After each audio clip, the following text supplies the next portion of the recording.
day one storm. So I've pretty much written, my whole life, and starting in high school, I was a part of the high school journalism program back in Cincinnati, Ohio, and that was the Lakota East Spark. But it wasn't an overnight success story. Rausch had to work her way through the ranks before she could man the helm of the massive publication. I started off as like a staff reporter, and then I moved on to sports editor, and then I moved on to editor-in-chief, and that just sparked my interest in journalism overall. After high school, she started looking at colleges with journalism programs. Ultimately, she settled on University of Nebraska-Lincoln, which turned a lot of heads in her home state. At first I was like, why would I come to Nebraska? That's kind of random. But then once I visited, the professors and the school overall were really great. And just being here at the DN has been an awesome experience. And also, like last summer, I was able to intern at the Norfolk Daily News, and that was cool because I got to cover several tornadoes that ended up going through northeast Nebraska and just the damage that caused. It was while at Norfolk that she got involved in enterprise writing and got to write a story that she still considers to be one of her favorites. I got to write a 4-part series about human trafficking, and I worked on that for about a month or two, and I was just gathering information constantly, getting sources. I ended up being able to talk to someone who was trafficked for like 17 years of her life, and that was a really neat experience because I was able to localize such a broad worldwide issue. But it wasn't just a portfolio builder. Rausch's story also struck a chord when she received some feedback from her editor months later.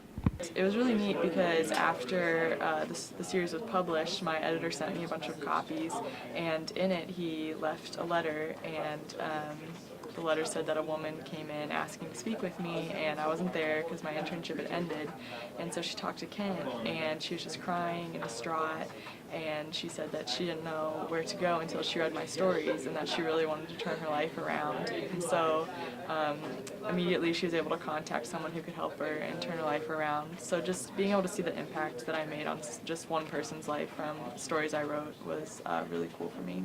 But now that she's back at UNL for her sophomore year, Rausch is working for the DN in an editor position.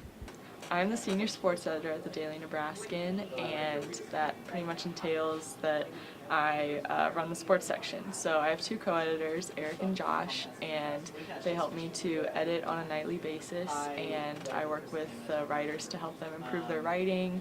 I make weekly budgets as well as daily budgets, and I also do payroll at the end of every month.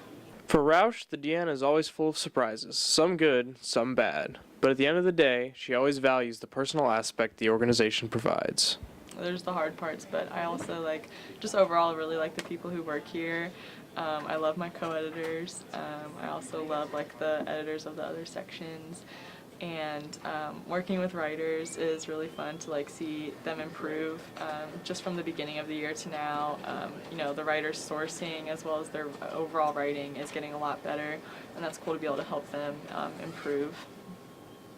One of the people that works with Natasha Rausch on a daily basis is Eric Bertland. I'm the print sports editor, so I'm mainly in charge of the print edition that goes out every Monday morning. One of the things that Bertland loves about working with Rausch is that she's ruthless with her technical editing.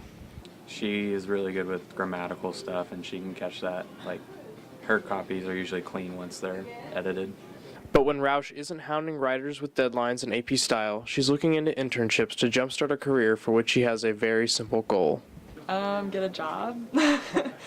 I know people on a daily basis pretty much tell me this is a dying field, but I'm excited for the future of journalism because I think there's a lot of opportunities digitally, on the web, different things like that.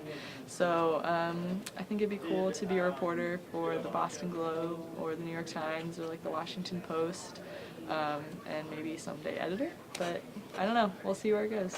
But whether it's at the university, at the DN, or in the field at Norfolk Daily News, Rausch is always expending every ounce of effort toward those dreams. This has been Chris Bowling from 160 News.